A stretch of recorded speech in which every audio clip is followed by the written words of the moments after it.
Welcome to Ask an Advisor. This is a weekly episode we're doing of the Clark Howard Show where we go deeper on all things investing.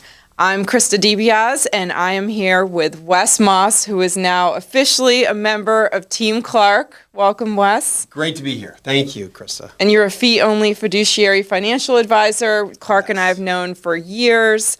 And this is going to be kind of similar to the regular episodes of the Clark Howard Show where you're going to hit on a couple of topics, and we've got some investing questions for you from the audience. And if you want to ask Wes a question or Clark a question, you can go to clark.com/ask. But somebody just wandered in from off the street on his day off, so I'm going to get out of here for a second. Oh, you're leaving? Clark, it's supposed to be your day off. Hey, man. It's great to see you. No, but I'm so excited about this. And I think this is absolutely a great opportunity because you know more about investing in your pinky than I do in my whole body. Well, I don't know if that's true, but and we get so many investing questions, which I think about my career going back to the 1980s. I didn't used to receive an investment question at all. I mean, when I started in broadcast, people still had pensions. And there wasn't really, nobody knew what an IRA was or 401k, nobody knew what that was. So things have changed so much with this personal responsibility for people's own well-being instead of it being a collective thing through an employer or through a pension they might have from government. So it's a whole different era we live in. And I realize there are questions people are asking me that I need us to be able to go deeper on, and that's why you're here. What are you thinking you're going to start with today? Well, first of all, just to kind of take that a step further, not only has the pendulum shifted towards our responsibility, right, from the company saying, we're going to take care of you, to, hey, no, you've got to take care of yourself in retirement. So that's been a huge shift over the last 30 years. And just longevity in retirement in general. So I was looking at a pie chart of the amount of time we spend in retirement in 1970 versus today. We spent about 10% of our lives back then in the 70s, not that long ago. And now we spend about 30% of our lives in retirement. So we got a lot of time we need to be planning for. So I think what I wanted to do today is the world is always so complicated, Clark. And there's always so much uncertainty in markets, and it's a nerve-wracking thing for a lot of people. It's a big responsibility. Sure. So I wanted to go through. I really have five fundamental. There's five fundamental keys to being a successful investor, and I wanted to go through those five today, and then maybe expand on a couple of them. So I think that's a great place to start. All right. Well, I'm all ears. Can't wait to hear. Enjoy your day off. Thank you. That was super fun. I'm so glad Clark could come in. That was cool. That was awesome. His hair looks a little different than it does on show days. It's so funny. Well, I hope he's enjoying his day off, and I'm glad to be here to help. So yeah. We want to start with kind of these five what I think are really important keys to investment success. Yeah, let's dive in. So first of all, the world has gotten more complicated, and we've got to plan for really long periods of time, 10, 20, maybe 30 years, ideally 30 years. And in order to simplify how we think about this long journey we've got to go on, you've got to have some pillars or some cornerstones to stick to. So here are my five that I've seen work for many decades now, and I think they're a really good starting place fundamentally to remember. So the first one, these are keys to being a successful investor and keys to having a successful retirement and being able to do the things you would like to do for as many years as you would like to do. So financial freedom in retirement. And really, again, my beyond the financial part of this, and we'll talk about this in other episodes, I have a huge believer in having also a happy retirement. And that's a whole nother layer that we'll talk about after we get to investing. So here are the five things, and we'll talk just a little bit about each one. The first one I call stocks. Mostly. The second one is that we've got to, as an investor, we have to have massive diversification. It is something, again, we're able to do today better than we've ever been able to do. Number three is patience and longevity, and we've got to be able to be in the game of investing for a really, really long period of time. Number four on the list is investing is both easier and harder today than it's ever been, and we need to figure out a way to be able to avoid or ignore the headlines to some extent. And then really the last one is all about planning. What kind of plan do you have? Because if you have no plan, you're going to be in trouble no matter what. Investing's already hard enough. So we want to have some level of plan. So let's start with stocks mostly. When I say stocks mostly, we know that over time, the best elixir to fight against inflation is owning equities, right? Not only have stock prices, if we're looking at the S&P 500, grown at, on average, depending on the time period you look at, let's call it 10% on average over time. The last 10 years has been even higher than that. But let's say 10%. That is way above inflation. And that is what we're trying to do here, is being able to make our money and our purchasing power last. So remember, mathematically, if we make 10% a year, that means our money doubles every, call it 7 to 7.5 years. So that in itself is powerful. However, not everybody can have 100% in stocks just because of the volatility of it, particularly as your balances get higher and higher and you get closer to retirement. A 5 or 10% move in stock values can be jarring for folks. So when I say stocks mostly, even though I think that's our best, one of our best long-term inflation fighters, is that we want to have some level of what I call dry powder, which is just safety assets. This can be bonds, it can be treasuries, it can be money markets pay a fair amount right now, 4 to 5%. So we know that if we have some dry powder, it allows us psychologically to deal with the ups and downs of stocks. So the dry powder part of this is that ideally, and you don't have to do this right away, but as you get closer to retirement, if you look at your overall allocation, you may want to have something like 3 years worth of dry powder when it comes to spending. So if you're spending $50,000 a year, $50,000 a year times 3 is $150,000. So of the portfolio, I think it makes sense to have about 3 years worth of dry powder. So on $1 million, that'd be 15%. At $500,000, 3 years of spending would be closer to 30%. So that's stocks mostly. The second piece here is massive diversification. The good news here is that in any given ETF, when we look at some of the broad market ETFs, the S&P 500, as an example, has 500 companies. Many total stock market indexes have 3,000 or 4,000 stocks in them. So we can get diversification in a really big way, better than ever today. The third piece here, again, these are all almost equally important. You almost have to have all 5 of them for the whole journey to really work, but is patience and longevity. And if we think about, you cannot avoid hearing about the price of gold or the price of Bitcoin or the price of the best stock that's performing or what has done really well this month. So we're always getting pulled to do something else because there's almost always, in fact, I would say there's always some investment that's doing better than the investments you have. And that pulls us as investors, just humans, we're humans. We want to do the best we can. So we're often pulled into something that is already done well. And we abandon what can be a tried and true strategy. And we all turn into a guy we all know. His name is FOMO Freddy. He's the guy at the cocktail party that always has done better with his investments than you. Your 401k, it's been a great year. It's up 20%. Well, FOMO Freddy's been in Bitcoin all year and he's up 100%. So there's always something better.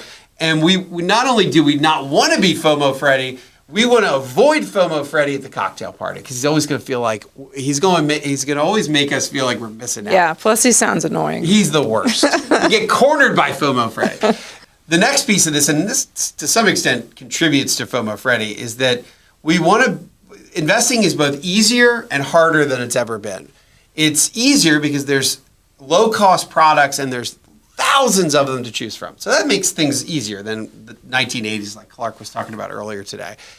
There's all of this information that's out there that also makes things somewhat easier, but it also makes it harder because you're pulled in all these different directions. And then the headlines of the world about what is about to go wrong or what is currently going wrong, that permeates everything. So it makes us makes it really hard for stock investors because you can always make a case that, hey, the world's about to fall apart. That means the stock market's going to go down. The economy's going to go into recession.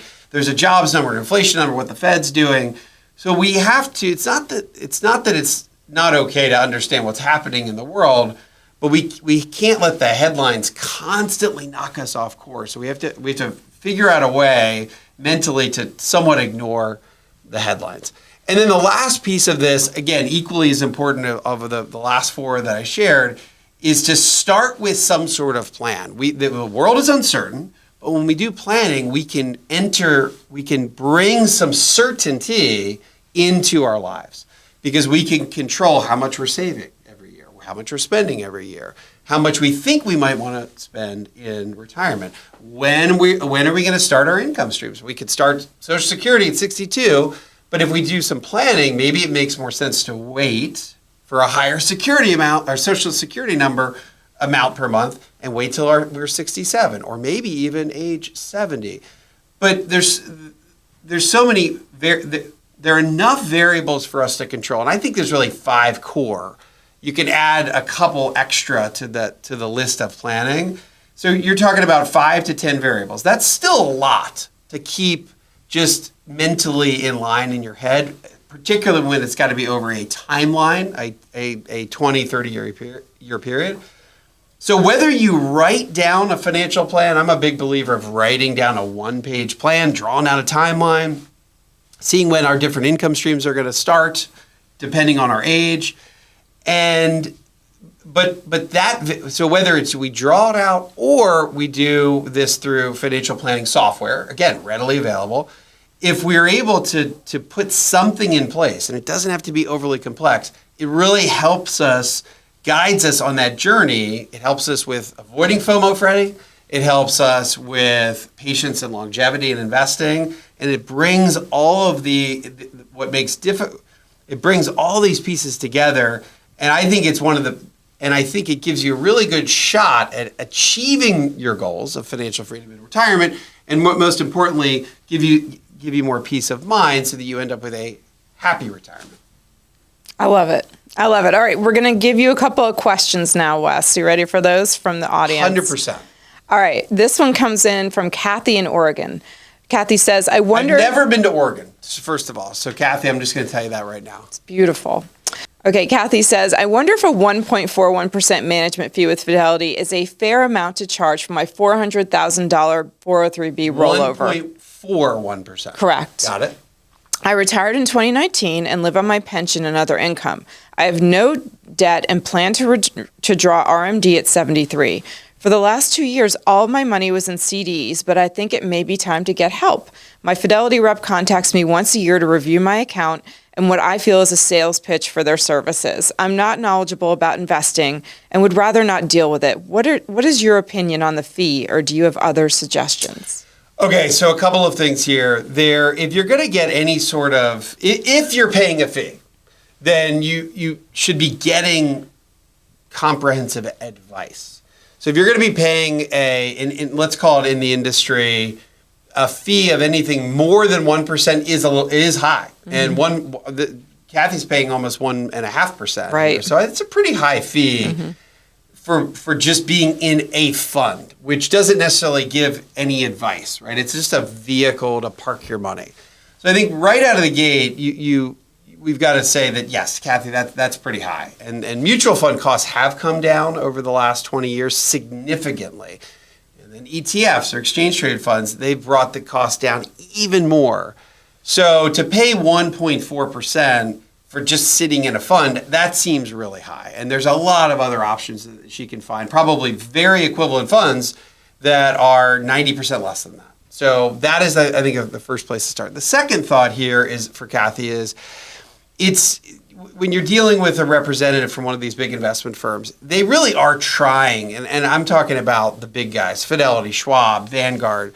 They really are trying. They want people to have a plan. They want people to be in the right investment products for them.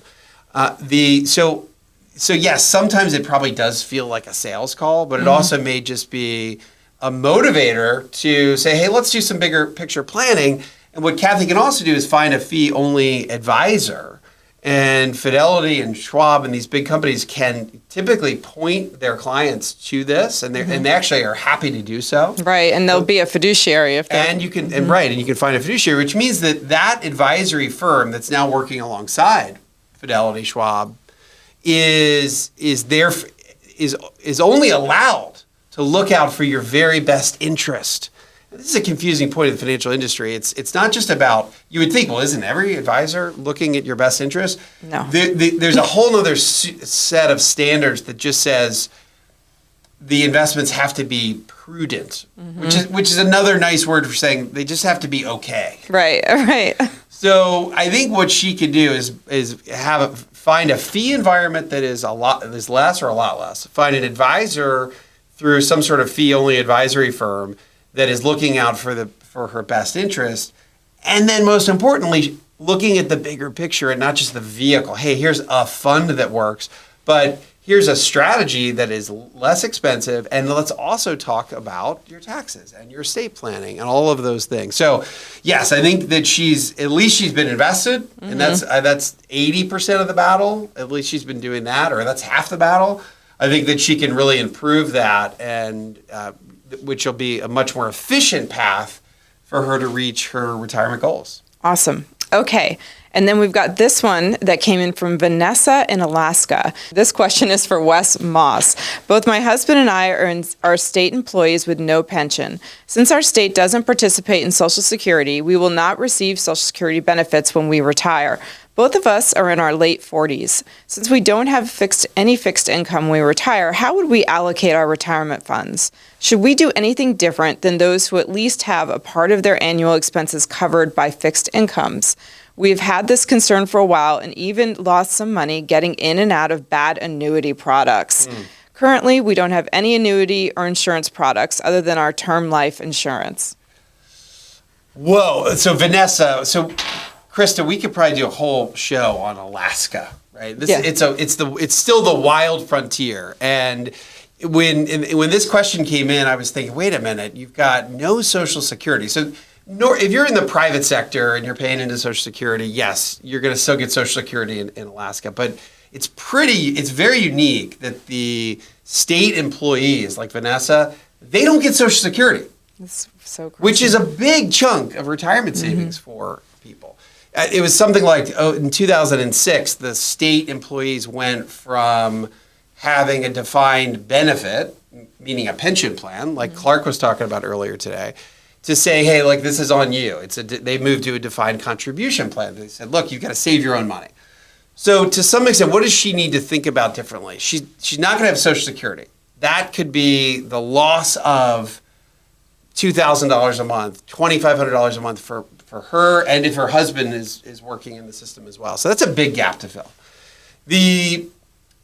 So there's a couple of things. One, Vanessa's got to rely on the system that they do have, which is a pretty good defined contribution plan for the state in the state of Alaska, or the state employees. Again, I believe the way it works there, and again, this is another state I have not been to, but I'd love to go. You got to go there. Beautiful. I'd love to go to Alaska, is that they want you to, or they require you to put about 8% of your earnings into their defined contribution plan, like a 401k. So that's a lot. The good news is they match a big portion. So they take, depending on whether you're a teacher for TRS or state employee, they're going to give you 5 to 7%. Oh, that's good. So if you do 8 plus 7, you're at 15% in savings. So that's a lot in itself. But again, it's taxing, right? It comes out of your paycheck. But there's no other option for Vanessa. The one thing that is uniquely good about Alaska, and I'm sure Vanessa and anybody from Alaska listening knows this part of it, is that there's this very unique system called the Permanent Fund in Alaska. It's an $80 billion fund that the state has. And I don't know if it was originally derived from oil revenue. And I was going to say, that sounds like oil money. Yeah. But now it's invested. It's a giant plan that pays out a dividend. It's the Permanent Fund. I think it's the PFD, the Permanent Fund Dividend. And every single person that lives in Alaska, that's been there, I'd say, a year or more, and this is for little kids too, receives money from this fund in any given year. So it's a little bit like Social Security. Last year, it was something like $1,300 per person. I think this year it was something like $1,700 per person. So it's like Social Security, but you get it your whole life. So at least she has that to make up some of that gap. And we know Alaska is one of the most expensive states. Now, housing's pretty cheap in Alaska. It's pretty inexpensive, but everything else is through the roof. So you've got food is double, transportation is double. It's expensive to live in Alaska. So she's going to need to really she's going to really have to rely on that defined contribution plan in the state so that she's saving her own money. And then there's one cool cherry on top when it comes to state employees or in Alaska, and that's an additional plan called a 457 plan. And she can put another big percentage of her salary into the 457 plan. So thinking this through, if she's doing 8 with the defined contribution, she's getting a match of 7, that's 15. If she does, let's say, another 5%, and I know, Vanessa, this is a lot of money, but another 5% of savings on top of that into the 457 plan, which is very much like a 401k plan, then that might be enough to make up for the strange situation you find yourself in, which is no Social Security. And I have to ask, because, Clark's answer to everything is freeze your credit or Roth IRA. Is there any room for a Roth IRA or anything like that in here? I don't know the specifics about the 457 plan up there, but I would not be surprised if there's a 457 Roth option. And if she has that, it's probably a good option for her to go with. Okay, great. Well, I think we'll take a break. You know this stuff. No. Everything I've learned from you and Clark. So, all right, we'll take a break now, and then when we come back, what are you going to talk about? I wanted to dive into some of the metrics around planning. And maybe because we ended with that, we'll go into how to create a plan. It's not as complicated as we think. I love that. Okay. All right, welcome back. I wanted to talk about planning because, again, we live in this so uncertain world. And if you think about planning over the course of time, there's just so many variables swimming around in our heads and the media that takes us off track. And FOMO Freddy at the Christmas party, he wants us we should have been invested in something else. And I can't believe you missed that. So the whole journey is really hard. And it's not just hard at any given time. It's always hard. We're always running into walls and we're running into things that make the journey uncertain. And then it throws us off track. So what we almost have to do is, and this is number 5 on my list of 5 keys of fundamentally sound investing and retirement planning, is we've got to have a plan. And you've got this uncertain world with unlimited variables of things taking us off track. But the good news is when it comes to planning, there's only so many variables and we can control them. So if you think I really think there's 5. There's 5, you can make more than that, but if you think about what it takes to set a course and get to the point you need to get to in retirement, it's a couple really core things. First of all, it's a timeline. So thinking about it over the course of 20 and 30 years, and then the really important keys that come up, like when do I get Social Security? Or when do I have my mortgage paid off, right? So we think about it in the course of time. Secondly, this goes back to what are the big variables? 1, how much money we have already saved. Number 2, how much can we save per year? 3, what is our assumed rate of return, depending on what kind of investor you are. It could be conservatively 4 or 5% if you're a super conservative investor. It could be 7-8% if you're going to be an all stock investor. So you've got to pick that number. But you can control it. And then, of course, what we would like to be able to spend. Like, what's our goal?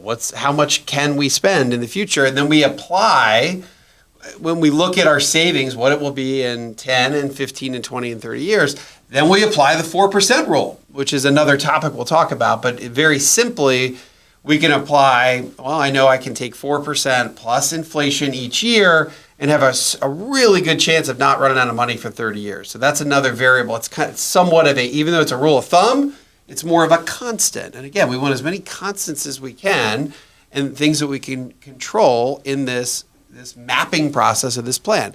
So the way I like to do it, because I feel as though you really understand what you're doing if you draw it out. So I draw out a timeline. And I start with the current year, let's call it 2025. And in 5 years, let's say you're going to be 65. Well, that's a year you're going to get Medicare, and maybe that's when you want to start your Social Security. So you say, well, I'm going to start social now. And my wife is 1 year younger, so she could start social the next year. So we started to drop in these income streams that really matter. If we live in Alaska, we drop in the permanent dividend fund, like we talked about.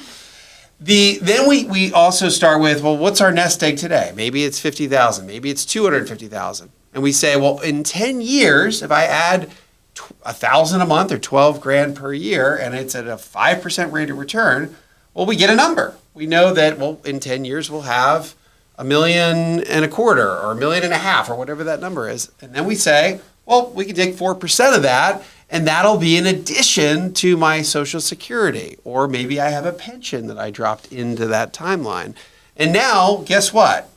We have approximately what we think we can spend on an annual basis in retirement, divided by 12. Now we've got a monthly budget in retirement. So if you think about it, there are really only about 5 to 6, call it a half a dozen, really important variables that need to go into this plan. 6 is a lot lower of a number to control than infinity. All the things that we can't control are kind of infinity. Yet if we're looking at the basics here, what I have saved today, how much I'm going to spend or save each year, what my rate of return is, and what I'd like to spend, and my 4% rule, and when my income streams come in, it's still a lot of variables, but at least it's manageable.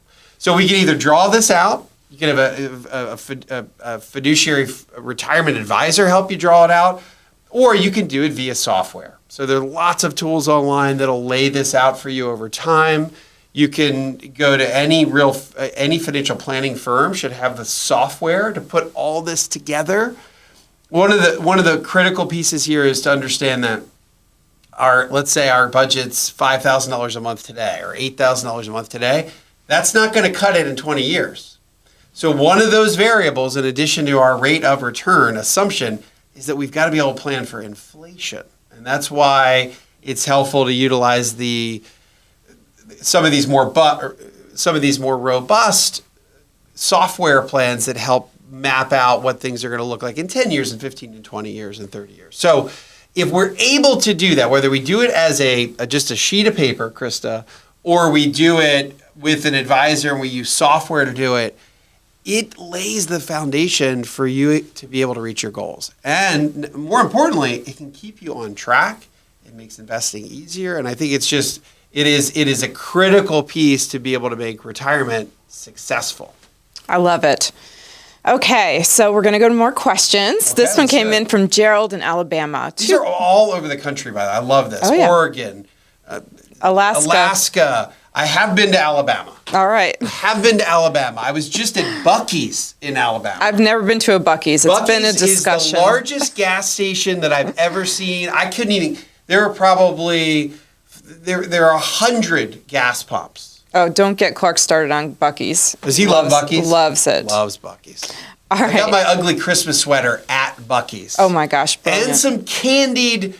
The lady that was there, she was making the candied nuts, and she let me try the different flavors. The almond, the cashew, they're all so good. Not only they may actually have more sugar that runs through Buc-ee's than they do pump gas in any given day. I bet you're right. All right, so Gerald has 2 questions for you. First, I'm retired with a 403 and 457 with my old employer invested in this company. Both funds have been doing okay with a mix of stocks and bonds. I'm 69. I plan on leaving the funds alone until I have to start RMDs at 73.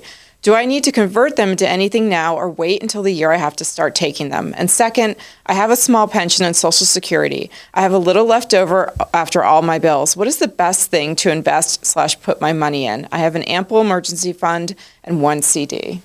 So a couple really critical pieces of info here.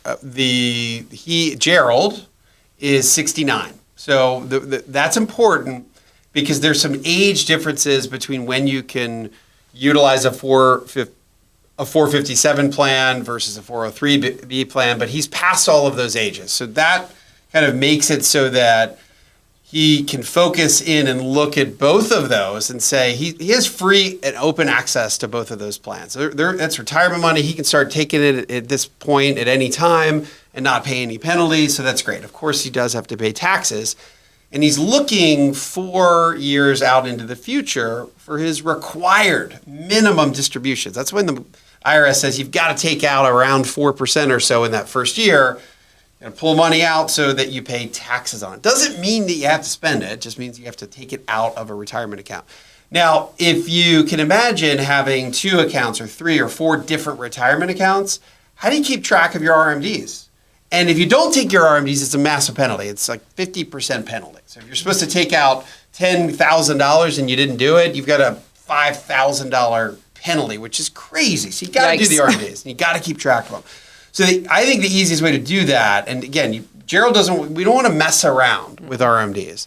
So to make it easier, he can put all of those retirement funds, whether he has 2 or 3 or 5 different retirement funds. And if you're thinking about this question as well, listening or watching us, the more different retirement accounts you have, the more confusing it is. So just consolidate them into one. So Gerald can open up a self-directed IRA, not a Roth, because that has tax implications, but an IRA, and enroll in a tax-free way his 457 into that, his 403B into that. If he has another retirement account, he can put that into that. So now he's just got one account to manage, makes it easier to do, and it makes it a lot easier when it comes time to taking out those RMDs because it's coming from one account, and he can make sure he doesn't miss it. All right. This one came in from Lucas in California. One of the funds I have now at Vanguard, I have 5 total holdings. Or of the funds I have now in Vanguard, I have 5 total holdings: VTI, VGT, VHT, VXUS, and 2055 TDF. My combined expense ratio is 0.39%. Is this okay? Should I consider something different, like consolidating? Am I diluting my money? Am I even thinking about this the right way? I'm interested in your opinion for a situation such as mine for a long-term investor just getting started within the last few years.